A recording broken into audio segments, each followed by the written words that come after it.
Olá, galera. Eu sou o professor Heraldo, professor de História. Hoje nós vamos falar de uma parte da história do Brasil que é de suma importância e sempre está vindo em vestibulares, a Era Vargas. Ora, Vargas chegou ao poder através da Revolução de 1930. Revolução essa que derrubou do poder as oligarquias tradicionais, principalmente a oligarquia paulista. Essa revolução que colocou Vargas no poder teve apoio de vários segmentos sociais do Brasil, como a classe média, algumas oligarquias dissidentes, a classe operária, o movimento tenentista, que já não aguentavam mais aquela estrutura política que tinha no Brasil, que ficou conhecida como República Velha.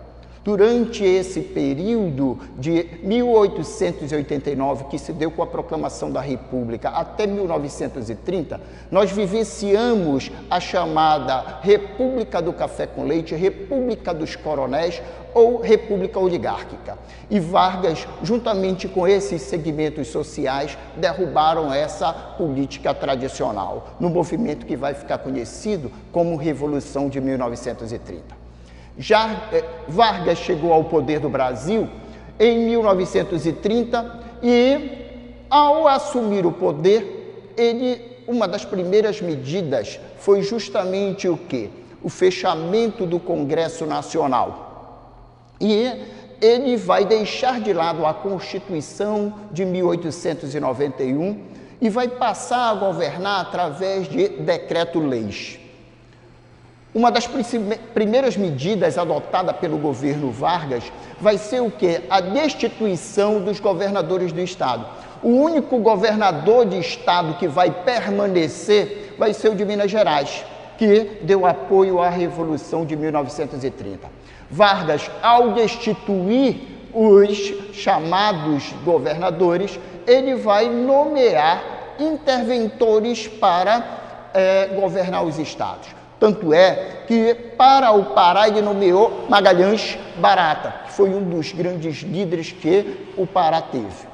Bem, também, durante esse governo, nós vamos ver que Vargas vai procurar criar alguns ministérios, como o Ministério da Indústria, do Comércio, da Educação, e também o Ministério do Trabalho, no qual Vargas vai começar a regulamentar as relações trabalhistas, se aproximando do povo, no qual o povo, principalmente os trabalhadores, reivindicavam direitos.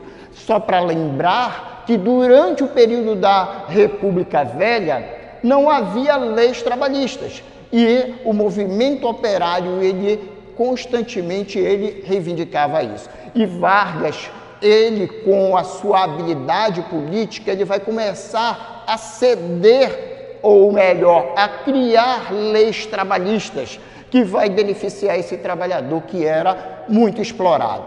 Bem, também, durante o governo provisório, ele vai instituir o chamado voto feminino, através de um decreto-lei. Logicamente que esse voto feminino ele vai ser ratificado pela Constituição de 1934. As mulheres não tinham direito político no Brasil. Na realidade, alguns estados, algumas prefeituras já tinham adotado, porém, a nível nacional, elas eram excluídas. E, durante o governo Vargas, com essa habilidade política que Vargas vai ter, ele vai conceder direito ao voto feminino. Em 1932, vai ocorrer em São Paulo uma revolução que vai ficar conhecida como Revolução Constitucionalista. Era uma revolução contra o governo Vargas, contra Getúlio. Por quê? Os paulistas pensavam em retornar ao poder no Brasil. E Vargas estava governando, segundo eles, de forma ditatorial e sem uma Constituição. Tanto é que esse movimento, os dois principais pontos eram o quê? A construção de uma Constituição e a nomeação de um interventor civil e paulista para São Paulo. Bem, esse movimento paulista, ele ocorreu no meio de uma série de manifestações. Tanto é que, durante algumas manifestações, o governo vai reprimir de forma violenta, gerando a morte de alguns participantes dessa.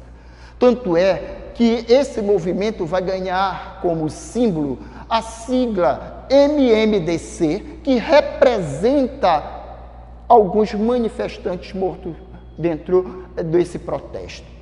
Bem, Martins, Miragaia, Drauzio Camargo são símbolos desse movimento. Porém, Vargas reprimiu esse movimento depois de 3 meses de luta. Os paulistas pegaram em armas, os paulistas convocaram a população, que financiaram uma guerra contra o governo, porém, no final, ocorreu a repressão por parte do governo.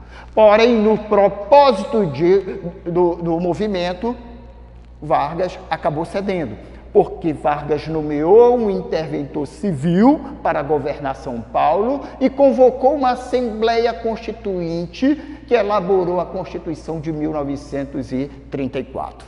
Bem, pessoal, aqui nós temos o fim do governo provisório, né, com a criação da Constituição de 1934. Crianças, próxima aula, próximo vídeo que nós vamos produzir para vocês vai trazer o governo constitucional. Um abraço, beijo.